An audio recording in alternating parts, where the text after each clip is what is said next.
Audiencia, buenas noches, bienvenidos y bienvenidas a Estación Siniestra. Esta noche tenemos un episodio aterrador. Esta noche de octubre hablaremos sobre sucesos paranormales y un caso de brujería muy fuerte. Así que si eres sensible a este tema de la brujería y el esoterismo, te recomiendo mejor no escuchar esta historia. Y los que quieren conocer este lado paranormal, apaguen la luz, acomódense, y si estás haciendo alguna actividad, déjame acompañarte en estos minutos llenos de terror. Mi nombre es Santiago. Comenzamos.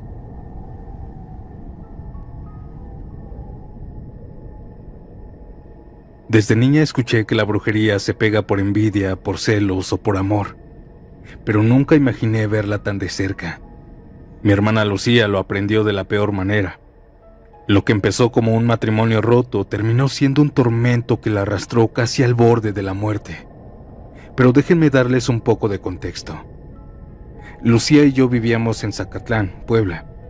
Compartíamos todo: la comida, el tiempo, las risas, nuestros pasatiempos. Éramos como uña y mugre. Durante 5 años estuvo casada con Daniel, un hombre que al principio parecía bueno. Hasta mis padres, que en paz descansen, se los ganó. Pero con el tiempo, los últimos 2 años de su matrimonio se volvieron feos, un infierno. Pues él se volvió posesivo, controlador, violento, borracho. No soportaba que Lucía hablara con nadie. Le revisaba el teléfono diario, la seguía al trabajo. A veces se paraba al frente de la tienda solo para vigilarla desde la calle. Muchas veces hizo escenas de celos frente a clientes, gritándoles a ambos que eran amantes, y hasta se llegó a agarrar a golpes con varios hombres. Lucía lo aguantó más de lo que debía. Una noche regresó llorando a la casa de mis papás, donde vivía yo, con un moretón en la cara. Dijo que él le había gritado y golpeado por solo regresar las buenas noches a una persona en la calle. Empezó a decir que si con ese lo engañaba, que no tenía permiso de hablar con nadie. Ella intentó decirle unas palabras, aclararle que no estaba haciendo nada malo, pero la golpeó. Al día siguiente lo dejó para siempre. Él no lo tomó bien. La insultó frente a todos y se fue. Por varias semanas estuvo rogándole que regresaran, que iba a cambiar. Le llevaba detalles, le escribía cartas de arrepentimiento, pero al ver que no funcionaba, aquel sentimiento se volvió enojo. Comenzó a acosarla en todos lados, a molestarla en el trabajo, e incluso le quiso pegar varias veces solo por no querer regresar con él. Pero mi hermana ya estaba firme. Una ocasión, muy enojado, la amenazó. Le dijo que si no iba a regresar con él a la casa, se iba a arrepentir con lágrimas. Después de eso, desapareció. Y por un tiempo pensamos que todo había terminado. Los primeros meses fueron tranquilos. Lucía se veía tranquila, alegre. Salíamos juntas, nos divertíamos yendo de compras, yendo al cine o simplemente viendo películas en la casa. Estaba feliz, radiante, había vuelto su sonrisa. Pero poco a poco algo cambió. De la nada comenzó a tener pesadillas con Daniel. Decía que soñaba con él parado en la puerta de su cuarto, que le decía cosas al oído, que le pedía que regresara. A veces despertaba agitada, sudando, con el corazón acelerado. Lo sueño casi todas las noches, me decía. Y lo peor es que cada vez que lo soñaba, al despertar notaba en el aire su olor, su perfume, como si hubiera estado ahí. Y lo curioso es que yo también lo olía a veces. Aquellas pesadillas dejaron de proyectar a Daniel y comenzó a soñar con una mujer desconocida. Una mañana la encontré con los ojos hinchados. Decía que no había podido dormir, que había soñado con esa mujer otra vez, que cada que cerraba los ojos ahí estaba. Le serví su desayuno, comida y café caliente. Dio el primer bocado y me miró rara. Con la boca llena me dijo: «Sabe a tierra». Pensé que tal vez la comida se había echado a perder. Probé del mismo plato y no, sabía normal. Le serví en otro plato, pero volvió a escupir la comida. «Sabe mucho a tierra, Mari. Siento que tiene tierra», lo dijo temblando. A partir de ese día, empezó a rechazar casi todas las comidas. Algunas veces comía bien y otras decía que el sabor regresaba, como si algo en su boca se transformara en polvo y lodo, y nadie más lo notaba, solo ella. En cuestión de varias semanas bajó casi 15 kilos. Su ropa le colgaba, sus mejillas se hundieron, y su piel se puso amarilla. Súmanle que no dormía bien. Yo la veía y no entendía qué pasaba, parecía enferma, pero los médicos no encontraban nada. Decían que era estrés postraumático. En la casa también cambiaron las cosas. De la nada, una noche comenzaron los ruidos, golpes secos en la pared, pasos que cruzaban el patio. A veces la televisión se encendía solo en la madrugada y algunos electrodomésticos como la licuadora se encendían solas. El botón aparecía hundido, como si alguien lo hubiera apretado. Teníamos que bajar rápido a apagarla, a desconectarla, porque nos daba miedo. Y muy pronto comenzaron las apariciones. Lucía, quien dormía ya en mi habitación por el miedo a las pesadillas, me despertaba asustada. «Mari, está aquí, está en el cuarto». Me decía que veía una silueta parada junto al ropero, una mujer de cabello largo, rubio, con el rostro difuso. La mujer que antes solo veía en sueños, ahora la veía despierta. Yo encendía la luz, pero no había nada. Comenzó a perder el sueño por completo. Pasaba las noches en vela, sentada en su cama, mirando hacia el patio. Decía que si cerraba los ojos, esa mujer se le acercaba al oído y le susurraba su nombre. Mi hermana dejó de trabajar y comenzó a enfermarse. Estaba débil, pálida, le salían moretones por todo el cuerpo, fiebre constante, le dolían los huesos y seguía perdiendo el peso. Apenas si podía pararse. Cayó muchas veces en el hospital internada, pero no le encontraba nada. Le hicieron estudios de todo tipo, pero seguían sin dar el motivo por el cual ella estaba así. Recetaron de todo, y creo que lo que mantenía viva a mi hermana eran las vitaminas y los sueros, pues hasta en los hospitales decía que la comida sabía a tierra. Aún así la obligaban a comer. Sin embargo, a pesar de saltar de doctor en doctor, con el paso del tiempo, Lucía se fue apagando. Tristemente dejó de comer por completo. Le costaba caminar, su cabello se comenzó a caer a mechones. Parecía otra persona.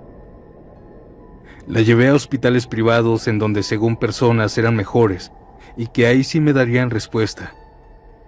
Pero todos decían lo mismo, que no encontraban qué la mantenía así. La ponían estable unos días y la regresaban a casa, pero yo la veía marchitarse. Una noche me dijo algo que me heló. Cuando me vence el sueño, siento que alguien se me sube encima. Pesa como un muerto. No puedo gritar ni moverme. Era parálisis del sueño, dijeron los doctores, pero me di cuenta que no era eso. Yo la vi despertarse llorando, con la marca de una mano en el pecho, otras veces con rasguños en la cara. Era extraño. Era horrible irme a trabajar y dejarla ahí por algunas horas pensando que cuando regresara ya la iba a encontrar, ya saben, muerta. Conforme pasaba el tiempo, mi hermana comenzó a despedirse de mí. Me decía que aquella mujer que veía, ya comenzaba a tocarla y no en los sueños. Que en las madrugadas, cuando ella despertaba, la tenía ahí, al frente. Que sentía sus manos frías y rígidas recorrer su cuerpo. No se imaginan la desesperación que sentí. Esa noche no pude dejar de llorar en la sala. Me fui para allá porque no quería que me viera llorando. Dejé de llevarla al doctor y comencé a buscar otras formas diferentes de curarla. Le platiqué a todos lo que andaba sucediendo. Una vecina nos recomendó a un chamán de Cuetzalan, un hombre mayor que ayudaba en casos donde la ciencia no podía. Mi vecina no me había dicho porque pensaba que yo la iba a tomar como una loca. Pero fuimos a verlo una mañana nublada. Saqué a mi hermana del carro y le ayudé a caminar hasta la puerta de aquella casa y toqué. Apenas vio a Lucía y dijo: «Ay, mi amor, te están haciendo un daño bien fuerte. Esta mujer no está enferma, está embrujada». Me ayudó a pasarla a un patio trasero en donde habían varias ollas de barro con muchos símbolos, ofrendas y comida. Olía mucho a copal y se sentía extraño el lugar. Me pidió que la dejara en medio, que le iba a echar las cartas y otras cosas más que pagamos por la consulta. Todo el rato estuvo con cara de preocupación y después de varias horas de estar ahí me dijo que comprara ropa blanca en el centro y que regresara. La dejé unos 15 minutos ahí y solo compré una playerita y un short. Regresé. Él le comenzó a hacer un baño con diferentes cosas que tenía y su esposa comenzó a romperle la ropa que había llevado. Al final le pusieron la que yo le había comprado. Me dijo que iba a usar esa ropa que ella tenía para dejarla en vela y que al día siguiente sabría qué le estaba pasando. Nos fuimos. No me van a creer, pero después de ese baño mi hermana comenzó a verse diferente, más despierta, y comenzó a darle hambre. Ese día pudo comer como no había comido. Todo le supo delicioso, y ahí vi una pequeña esperanza. Pero al día siguiente volvió aquel sabor de tierra. Así que nos fuimos en la mañana con el señor brujo. Nos pasó a su casa y nos comenzó a decir cosas. Ya sé qué le hicieron. La enterraron a los pies de un muerto. Le hicieron un trabajo con un ánima. La están jalando desde el panteón y no va a parar esa alma hasta llevársela. Le preguntó si tenía enemigos. Lucía solo bajó la cabeza diciendo que no. El chamán la miró fijo y le dijo: fue alguien que la quiso mucho y la odia más. Durante semanas intentó ayudarla con limpias, baños de hierba, rezos, humo de copal, pero nada funcionaba. Cada vez que hacía una limpieza, Lucía vomitaba, pero vomitaba como agua café. El chamán me llamó aparte y me dijo: esto es demasiado fuerte para mí. Necesito traer a mi madrina. Ella trabaja con muertos. Le dije que sí, que no importaba cuánto me cobrara, que yo vería el modo de pagarle, que si tenía que darle mi carro lo haría. Pero él me dijo que me iba a ayudar. Esa misma noche llegó su madrina, una palera o algo así de esa religión. Venía vestida completamente de negro, con collares de colores oscuros y una mirada que imponía respeto.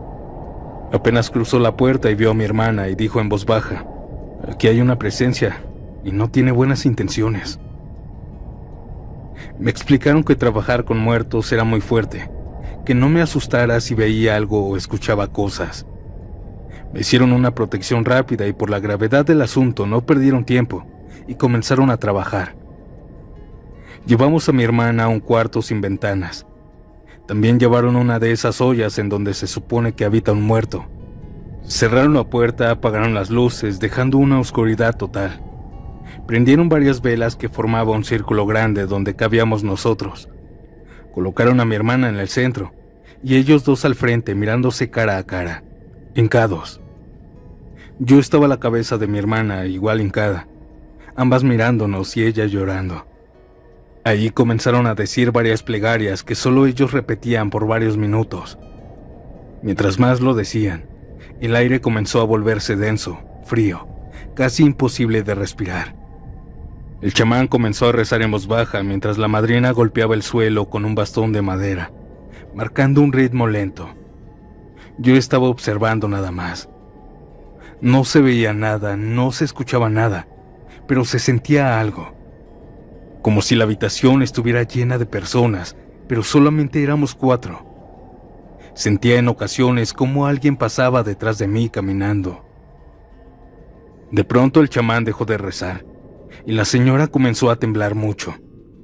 Primero leve, para después comenzar a sacudirse de forma fuerte, hasta que paró. Abrió los ojos de golpe y los dos dijeron: ya sé dónde está. La madrina asintió. Mi muerto ya nos dio la respuesta. Prepárate, tenemos que ir a un panteón, pero no es de aquí. La muerta está lejos. Me dijeron que no podía llevar a mi hermana, que era mejor dejarla en su casa con la esposa del brujo, que ella la cuidaría. Salimos de la casa pasando las 2 de la madrugada. La carretera estaba vacía. Ellos iban en silencio, como escuchando una voz que solo ellos oían. El chamán me decía las indicaciones: por aquí da la vuelta y síguete derecho. En el camino algo se nos atravesó. Algo nos quiso parar, pues el volante a veces se ponía duro, como si alguien lo estuviera agarrando, o en ocasiones al ir en recta sentía cómo se me movía el volante intentando que yo perdiera el control. Así que bajé la velocidad. Después de unos 30 o 40 minutos llegamos a un panteón en otro municipio. El panteón era de libre acceso, así que no hubo problemas en entrar. Caminamos con linternas de celular. Los dos caminaban con seguridad, como si conocieran el camino. A medio panteón se detuvieron al frente de una tumba. La madrina susurró: aquí está, a los pies de esta muertita. No teníamos herramientas para los tres. Salimos deprisa. Solo el brujo había agarrado rápido un azadón pequeño y ya medio roto. Y así empezamos a escarbar, quitando la tierra con las manos. La tierra estaba algo dura, pero aún así no perdimos tiempo. Después de varios minutos y unos 30 centímetros de profundidad, apareció una bolsa negra envuelta en trapos. Cuando la abrimos casi vomito. Adentro había tierra, plumas y restos secos de sangre, y muchas fotos de mi hermana junto con ropa de ella. Todas las fotos de ella tenían alfileres en los ojos, otras con su rostro tachado con tinta roja. También había una muñeca vestida con una blusa suya, amarrada con un mecate negro, 3 cabezas de pollo podridas, tierra de panteón por toda la bolsa, y una carta, una petición hacia la ánima. El chamán la leyó en voz baja: si no eres mía, no serás de nadie. Esta ánima irá por ti, para que te arrepientas de lo que me hiciste, y no descansará hasta llevarte con ella. Eran las letras de Daniel. Audiencia, ustedes pensarán que los chamanes pusieron esa bolsa ahí, pero no. Solo Daniel tenía esas fotos. Lucía nunca las publicó, nunca las imprimió. Eran suyas, y su ropa la había dejado cuando se separó. Ahí mismo, a los pies de la tumba, los chamanes encendieron una fogata con algunos polvos que solo ellos conocen. Quemaron las fotos, las cartas y la muñeca. Primero le quitaron la playera y desamarraron para después quemarlos por separado. Quemaron todo. Vi como el fuego se volvía verde y el humo olía a hierro y carne podrida. La madrina comenzó a rezar y a cantar algo en un idioma que yo desconozco. Lanzó sal, agua bendita y copal. El chamán se llevó las cenizas para disolverlas en agua bendita. La muerta ya no tiene poder, pero hay que cerrarle el cuerpo, me dijo. Cuando regresamos a casa pensé encontrar a mi hermana despierta, desesperada como siempre. Pero Lucía dormía profundamente bien. Por primera vez en meses su respiración era tranquila. Varias horas después despertó pálida, pero serena. Me dijo algo que me dejó helada. Soñé con una mujer rubia. Estaba parada al frente de una tumba. Luego se dio la vuelta y desapareció. Hasta ese punto no le había dicho que fuimos a un panteón y no había escuchado. Los días siguientes fueron lentos pero distintos. Lucía comenzó a comer poco a poco por fin. El color volvió a su piel y su cabello dejó de caerse. El chamán y la madrina siguieron viniendo varias veces más, haciendo rituales en la casa y oraciones para sellar su cuerpo. Decían que la muerta ya no estaba, que solo quedaban restos de brujería. Ya cuando por fin le quitaron todo el maleficio, los brujos hablaron con nosotros. Nos dieron la oportunidad de devolver aquel trabajo, pero aunque yo quería aceptar esa propuesta, mi hermana no quiso. No tanto porque le tuviera cariño, no. Ella lo odiaba como no tienen una idea, pero dijo que la venganza no iba con ella, que su mejor venganza sería ser feliz. Han pasado años desde entonces. Lucía sigue viva, aunque más callada, pero feliz, hermosa. Ya se ve totalmente recuperada. Esta fue nuestra experiencia con la brujería. Buenas noches, Santiago. Y buenas noches, audiencia.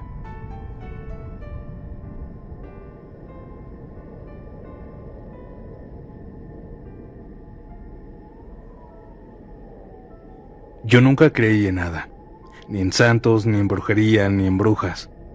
Si alguien me hablaba de energía, yo me reía, hasta que una noche me tocó vivirlo. Todo comenzó con una simple broma, pues para mí era eso. Una amiga del trabajo me insistió en ir con una señora que le leía las cartas en su casa. Yo le dije que eso era solo puro cuento, pero ella juraba que la habían ayudado. Así que un viernes después del trabajo la acompañé. No tenía nada mejor que hacer. Pensé que sería divertido ver cómo alguien inventaba cosas y estafaba a mi amiga.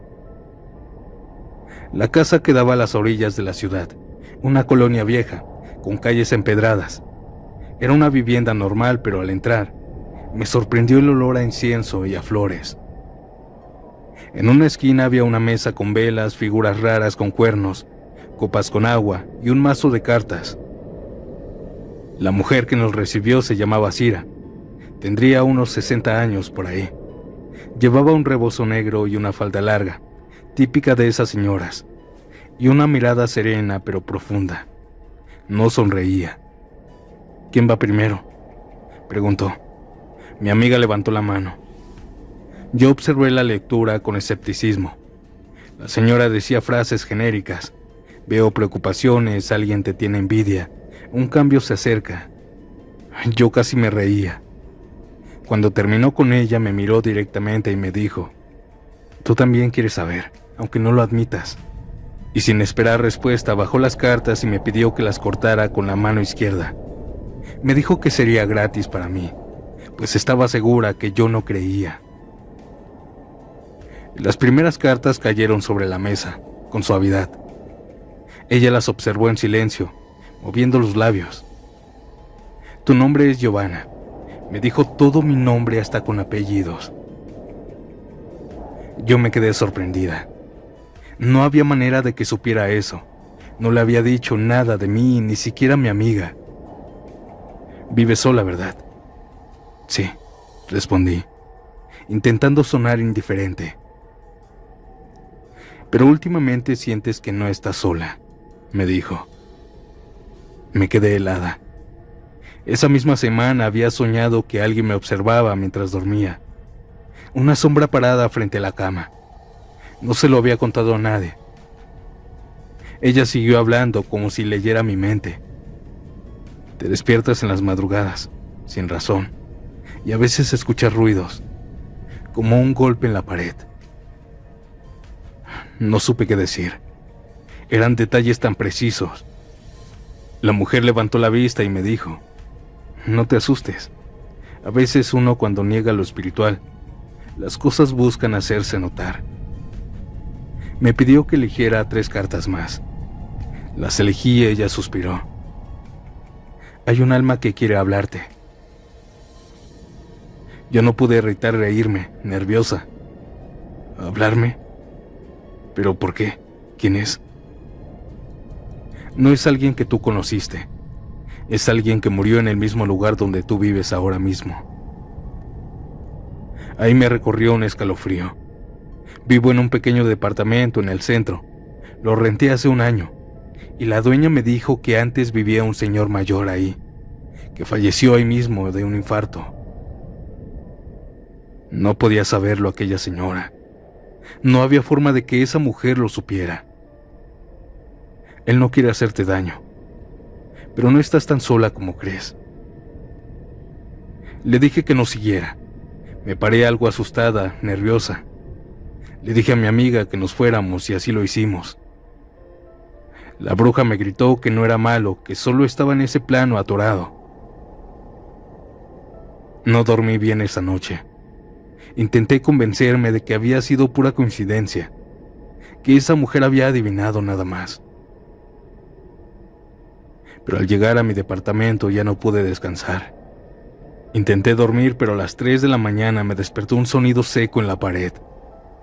Justo detrás de mi cama, 3 golpes aparecieron, lentos, como si alguien tocara desde adentro.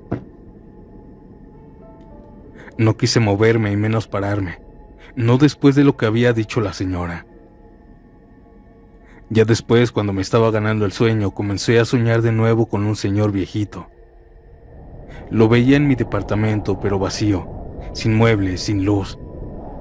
Solo él ahí, parado, agachado, con una pequeña luz que iluminaba desde arriba. Cuando desperté hablé con la dueña y como había un departamento vacío a un lado, le dije que si me podía pasar para allá. Ella aceptó. Solo tuve que cambiar mis muebles, que fue muy fácil. Ni siquiera me tardé tanto. Así dejé de soñar con aquel hombre.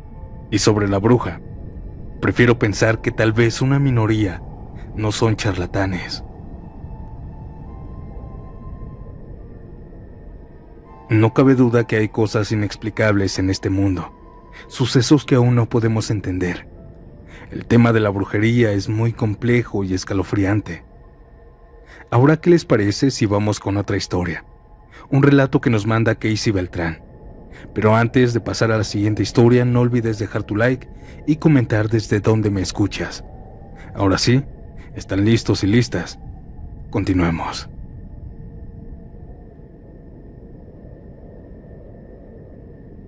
Buenas noches, audiencia. Anteriormente ya había platicado una anécdota que me había pasado. Pero en mi casa han pasado tantas cosas que si uno las cuenta pensarían que solo son historias inventadas. Pero bueno, contaré una anécdota más. La mayoría de cosas paranormales que me llegaron a suceder ocurrieron cuando yo estaba pequeña. Actualmente dentro de mi casa solo se siente una presencia, que todo el tiempo está vigilándonos. Alcanzas a ver de vez en cuando sombras o cosas que te acechan en la oscuridad. La anécdota que contaré me pasó hace mucho tiempo, pero aún así sigo teniendo miedo de ir a nuestro antiguo baño. Cuando yo tenía aproximadamente 10 u 11 años, mi hermano se enfermó, y por las noches metíamos un balde a la casa por si él quería vomitar. Cabe mencionar que todos los baldes se encontraban afuera, al lado de un pequeño lavadero que teníamos, el cual estaba a un costado de la casa. Desde ese lavadero se alcanzaba a ver el baño, ya que teníamos que pasar por él y bajar unos escalones para poder llegar, pues en ese momento no teníamos el baño dentro de la casa. Como era de imaginarse, ese día me tocó salir a mí por el balde, y hasta ahí todo iba bien. Aproximadamente eran las 8 o 9 de la noche. Yo salí por la puerta con destino al lavadero, y cuando llegué ahí y agarré el balde, sentí claramente que alguien me observaba desde el baño. Era como una mirada pesada, que hasta se me erizó la piel. En ese momento volteé, y sobre el baño había algo parado. Tenía el cuerpo de una persona, pero era muy alta. Era completamente oscura. Solo se le distinguía los ojos rojos. Recuerdo haber aventado el balde y comenzar a correr hacia adentro de mi casa. Recuerdo también que volteé para ver que no me fuera siguiendo, pero solo vi cómo saltó y lo perdí en la oscuridad. No cayó hacia ningún lado, no escuché ningún ruido, no vi que volara o algo por el estilo. Solo desapareció. Por este suceso agradezco que se haya adecuado un baño dentro de la casa, y desde ese momento odio la idea de tener que ver ese baño. Aún así me asusta y aún sigo recordando perfectamente lo que vi y el miedo que sentí en aquella noche.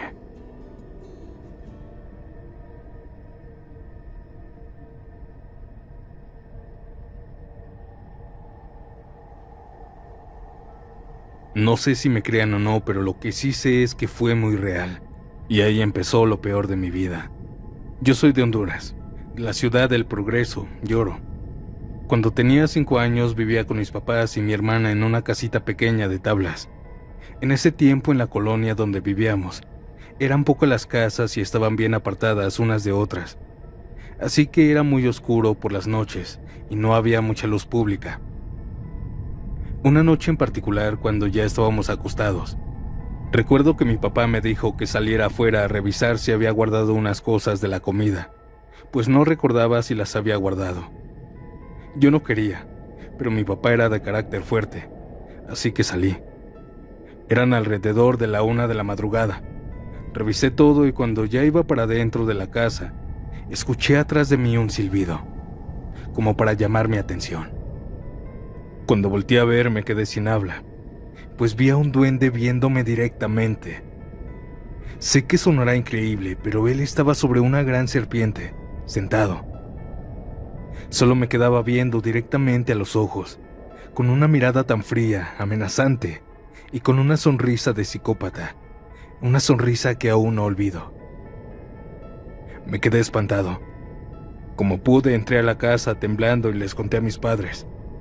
Mi papá no me creyó, pues decía que eso no existía, pero mi mamá sí lo hizo, pues a ella y a mi hermana les había pasado algo que no le contaron a mi papá. Como mi papá trabajaba de noche, unas noches antes, cuando mi mamá estaba afuera con mi hermana, que solo tenía como 10 años en ese entonces, en un momento mi mamá se descuidó de ella y desapareció. Mi mamá empezó a buscarla por todos lados. Fue a pedirle a los papás de mi papá que le ayudaran a buscarla, y salieron juntos con ella. A mi hermana la encontraron caminando en medio de una siembra de maíz, dirigiéndose hacia la montaña. Mi mamá dice que cuando la encontraron, mi hermana iba caminando como en trance, y que cuando la tomó de la mano, escuchó una risa que le provocó gran temor. Salieron todos corriendo de ahí. Cuando llegaron a la casa, empezaron todos a orar por mi hermana, pues dijo que cuando ella estaba con mi mamá, de la nada, en lo oscuro del patio, vio a un hombre que le mostró muchos juguetes y le decía que se los iba a regalar, y que ella empezó a seguirlo, pero que de ahí ya no recuerda nada más. Todos estuvieron de acuerdo en que no le dirían a mi papá, pues como él no creía en eso, solo se iba a molestar con mi mamá. Hasta esa noche que me pasó a mí, y ella le contó todo lo que había pasado. Y para mí, en lo personal, fue donde todos los horrores empezaron.